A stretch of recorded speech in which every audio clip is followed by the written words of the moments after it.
Hey everyone, welcome to episode 3. Today we're going to be going over the NES. That's right, the Nintendo Entertainment System.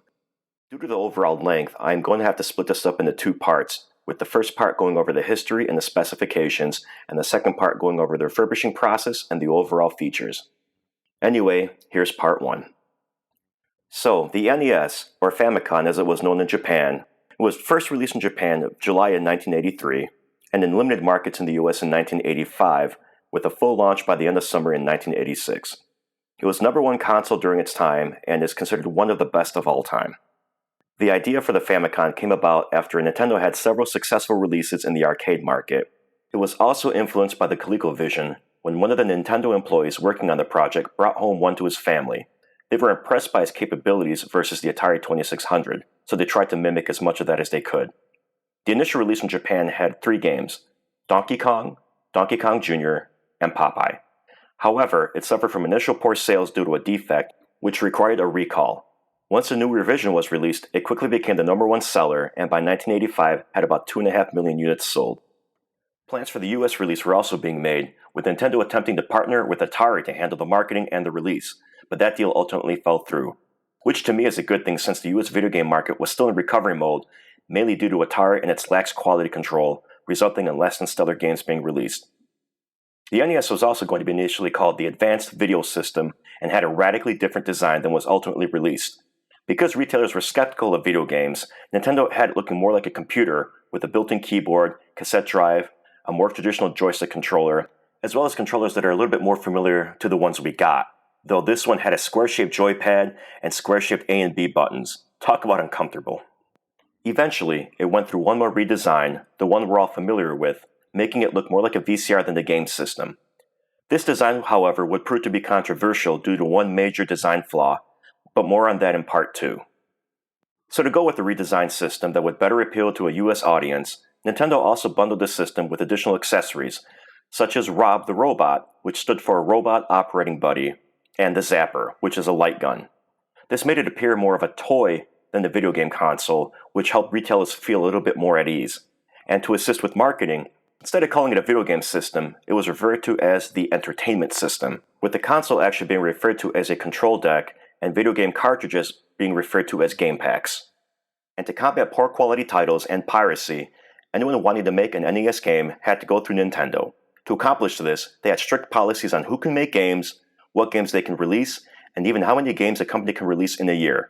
And to ensure compliance, they included technology known as the NES lockout system, utilizing a CIC chip in the console and a partnered CIC chip in each game pack.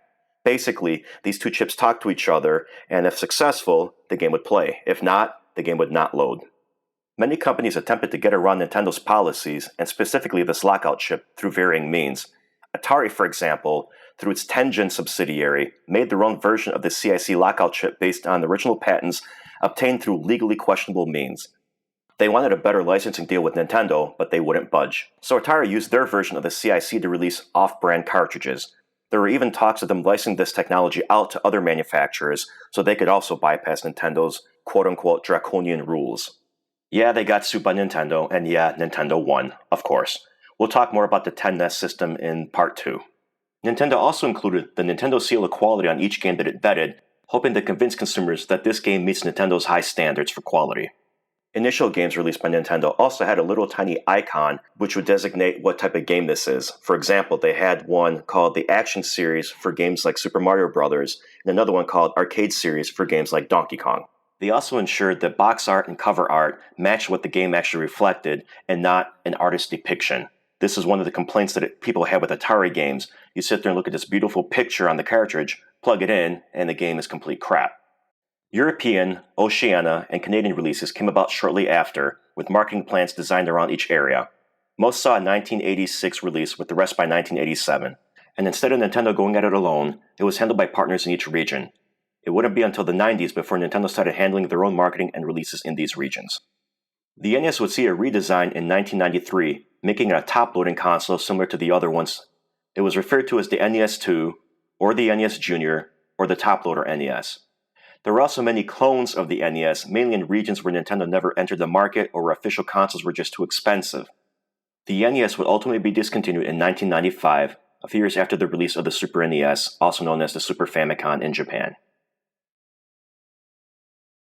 The original plan was for the Famicom to have a 16-bit CPU, a keyboard, a disk drive, etc. Basically a full-fledged computer. But that idea got shot down due to cost, not just for Nintendo, but consumers as well. So they opted for an 8-bit cartridge-based system. The CPU is based on the MOS 6502, with itself or variants being used in several computer and gaming systems of the time, including the Atari 2600 and the Commodore 64. It has 2 kilobytes of work RAM and 2 kilobytes of video RAM, both which could be expanded through individual game cartridges. We'll go over these chips and others in Part 2. It was capable of showing up to 25 colors on screen from a palette of 48, though most games only showed about 16, and had a resolution of 256 by 240. The Famicom only had RF output, which combined the audio and video connecting to your TV's antenna port, whereas the North American and European releases also allowed for mono AV output. Future revisions only allowed for the use of AV cables, with the end connecting to the console using the same type of connector that they would use for the Super NES or Super Famicom. It could produce up to 5 channels of sound, with one being used for low-quality digital samples. Games such as Blades of Steel use this, where I would say the title of the game. Blades of Steel. In addition to additional RAM, games could also contain additional chips that will help expand the console's capabilities, such as in graphics or sound. However, with regards to sound, the NES was wired differently, so it was not capable of producing the extra sounds, whereas the Famicom was. It's a shame, because it did make a difference in some games. For example, Legend of Zelda,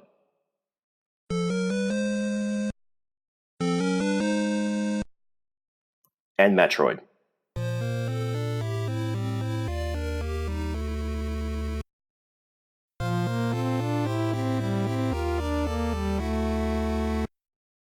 The Famicom and the NES could be expanded in other ways as well, including a floppy disk-like add-on and a keyboard, via a port on the bottom of the console. Sadly, the NES never got any of these, and the port went unused. The controllers were unique in that they were not the more traditional joysticks other consoles and computer systems of the time used. Instead, they were rectangular shaped with cross-shaped joypad, originally designed by Nintendo for use on their Game & Watch series, instead of a joystick. The joypad was also found on the left side of the controller with buttons on the right. The Japanese version also had a microphone built in on controller 2. Another difference between the Famicom controller and the NES's was that on the Famicom, they were hardwired in, whereas the NES had 2 front-facing ports that you could plug them into. This also allowed for the use of third-party controllers, as well as first-party ones such as the Zapper and the Power Pad. Nintendo did release a joystick controller, modeled after the kind you would see in the arcades, called the NES Advantage. Earlier, I mentioned that there were several clone consoles. Well, in 2016, Nintendo released their own, known as the NES Classic, a miniature version of the original NES. It was kind of a stealth release, with little marketing and a limited number of consoles manufactured. This ended up selling out quickly, with many gamers and collectors left empty-handed. Scalpers took advantage of this and went to eBay and other auction sites with prices ranging from double to a markup as much as 1,000%. Nintendo was not expecting this to be popular and were taken aback. Initially, they were going to discontinue it and move on to releasing a miniature version of the SNES, which despite marketing and increased production, also suffered from some scarcity, though not as much. Ultimately, they recontinued production of the NES Classic, and most who wanted one were hopefully able to get one. By the end of 2018, both the NES Classic and the SNES Classic were discontinued. These classic systems are effectively small computers with a customized operating system that runs emulation software. They're basically emulation boxes, meaning they utilize software to mimic the hardware of the console, in this case, the NES. It came preloaded with 30 games, and officially no more could be added. However, modders hacked into it and were able to add extra games, as well as extra functionality.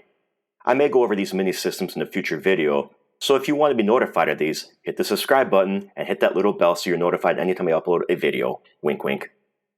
Now, clone consoles have existed for a very long time, almost as long as the NES has actually existed. But they were basically cheap rip-offs of the original, and in many cases, much, much worse. However, a few years back, a few companies developed what are basically considered modern NES consoles. One is known as the AVS from Retro USB. Another is the NT Mini by Analog, and yet one more is made by Hyperkin, who makes many clone consoles with the Retron branding, with the Retron 1 HD specifically for the NES. Note, none of these companies sponsor this video or channel, it's just part of my own research that I'm conveying to you so you know what options are available. So the AVS and NT Mini both use what's known as an FPGA to recreate the hardware of the NES, as well as add extra functionality, such as cleaner graphics and the ability to connect it to modern televisions via an HDMI port. The NT Mini also includes additional RGB output, S-video output, and composite video output. Both are virtually compatible with all NES games, peripherals, and will display the best possible video. The exception with peripherals is the Zapper or light gun, unless you're playing it on an older CRT type television. This is mainly due to the fact how light guns work. The hybrid can uses what's known as an NES on a chip, which consolidates all of the NES's chips into one. It's not quite emulation, but it's not 100% hardware-based either like an FPGA solution. In any case, it still outputs to a modern television using the HDMI port, will still play physical cartridges, though compatibility isn't quite as good as an FPGA-based console, and it also is compatible with most of the NES's accessories as well. However, at $40, it's the most cost-effective, and you can even find it on sale for around $25 from time to time. And it also has your standard AV outputs as well if you want to hook it up to an older television. The AVS, on the other hand, is $180, and the Mini NT is unfortunately at the time of this video unavailable, but when it was around, it retailed for around $450. I guess it comes down to what kind of an experience you want. Do you just want to play a bunch of games and relive your childhood memories, or are you trying to get the best possible picture and sound out of your original NES library? So that's it for part 1. If you liked the video, please hit the like button and leave a comment. And please subscribe and ring the bell so you'll be notified when part 2 is uploaded. If you didn't like the video, go ahead and hit the thumbs down button, but please leave a comment, let me know what you didn't like about it, so I can try to make improvements in the future. Thanks all, and I'll catch you later.